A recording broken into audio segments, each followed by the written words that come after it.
What's happening, fam? L.A.R. movement still moving. Book is entitled Lessons from a Non-Custodial Father at Amazon, Kindle, and Create Space. Link will be in the description box below. As usual, go get it. PayPal link there also. They asked me to put it up, so I put it up. Thank you, everybody, for supporting.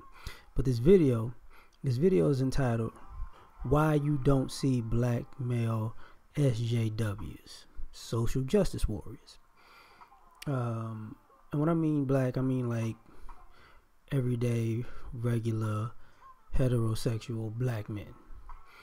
Because I was watching, I think, the Young Turks and some other videos today, and they were talking about the young lady who got into the altercation with the guy at the McDonald's, who she gave him that work, but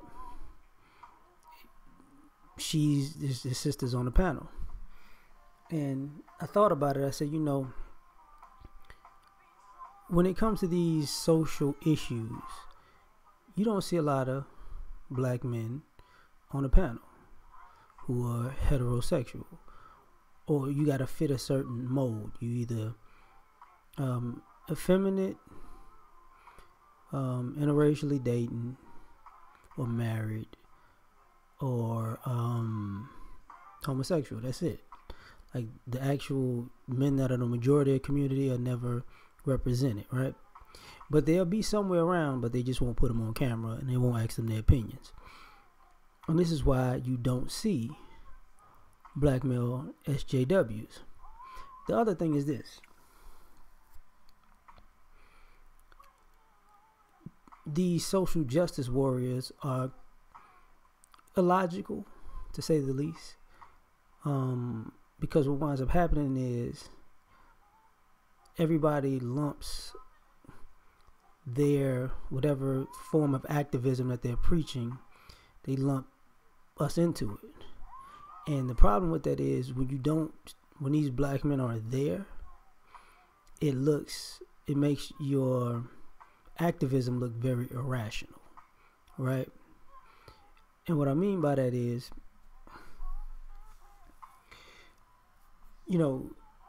all of these things that are supposed to trigger society that happen to us predominantly don't happen to everybody else.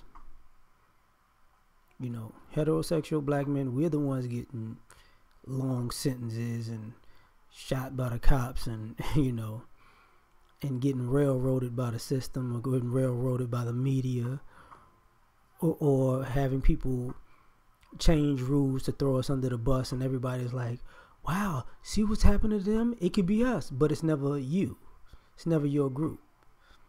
You get what I'm saying? And the thing about it is, the same way they prop up black men to be the face of negativity. Every time something happens, you got to bring up OJ for the millionth time. You have to bring up R. Kelly for the millionth time. Can't let Michael Jackson live or die. If that don't work, you got to bring up Chris Brown for the millionth time. If that don't work, they throw Ray Rice in there, right? And the problem with that is this: all of the people that get left off of the hook, because their behavior is way more egregious than the black men you prop up. And you keep going to the same people over and over and over again, while letting a lot of people slide. And that becomes the major problem. And you can't get around that. Like, Sisters was on the panel. She was saying that the attack was racial, which I believe it was, though. But it's because black women are looked at in particular as aggressive and mean. No, that's the trope for the black men. Angry, yes. But violent and gonna get in a fight with? No. Worth shooting at? No. That's not what's happening. And, trying to be under the umbrella of all of the things that oppress, that have black men viewed in a certain way, and having racism and oppression happen to us in particular ways, everybody wants to jump into that. Like, remember a couple years ago, there was like being gay is the new black, and it's like, no. And then like maybe a couple weeks ago, they had the kid in New York dancing at an adult club, and they was throwing money at them. See, black men don't have clubs where they throw money at children who are making sexual gestures. See, that's something we don't do. This is why you don't see more black male social justice warriors, because these other groups have their hands in all kinds of craziness, and we don't want to be associated with it, right? The part of the immigration part, they're doing all this to these illegal immigrants. It's just like being black. No, it's not, because we're not talking about legal immigrants. We're talking about illegal immigrants. So you're talking about people who are here illegally getting treated like black people, but no American in general can just go illegally stay in another country, because everybody has borders and policies that's not going to be tolerated. You can't just come into a country illegally and say you're going to stay. That's not how nobody operates. So that's not equal to being black. And it's like, we don't want to say that, right? So you won't have these black men on these panels talking about these things, because at the end of the day, you have to take that into consideration. Like, you're not being logical. You know what I'm saying? Even,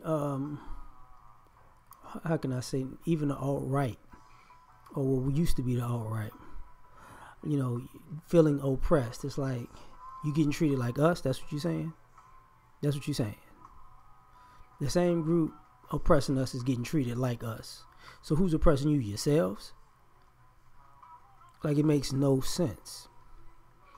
And to keep these, to keep the facade and the masquerade up, you can't have black men on just speaking, because it makes everything look stupid. People aren't really thinking their points through, because even when they talk about other groups getting shot by the police, normally those groups, when you put them on camera, they're attacking the police with weapons, and they're allowed to have weapons. And look at, like, too many people have had knives, guns. I mean, look at the Clive and Bundy situation. They had a standoff with federal officers, actually twice, in 2 different states. But that's viewed as the same thing as, say, Tamir Rice. See, the logic is completely ridiculous.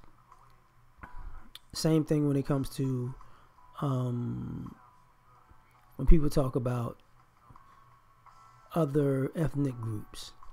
When they want to make these coalitions, when they feel like they're getting treated wrongly, but it's like, well, wait a minute. You feel like you're getting treated like you're black? Yes, I do. Well, what about when you team with other non-blacks to treat us black men like we're black, per se? What about when you got your hands in that? Huh? What happened? I don't understand. You understand very well. See, you can't. The logic of it is, how can you be a social justice warrior when somebody's bullying your group, right? But at the same time, you hopping on the bandwagon to bully another group when it's convenient for you.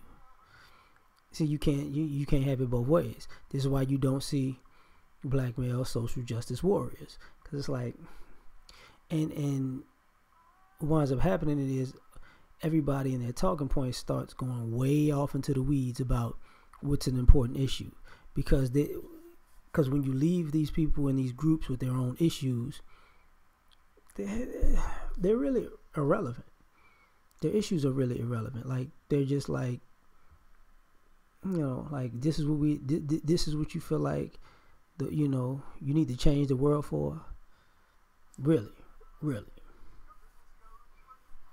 Because when you put it on a hierarchy of importance, they're not really putting even thought to what's important. You know, I don't know why, but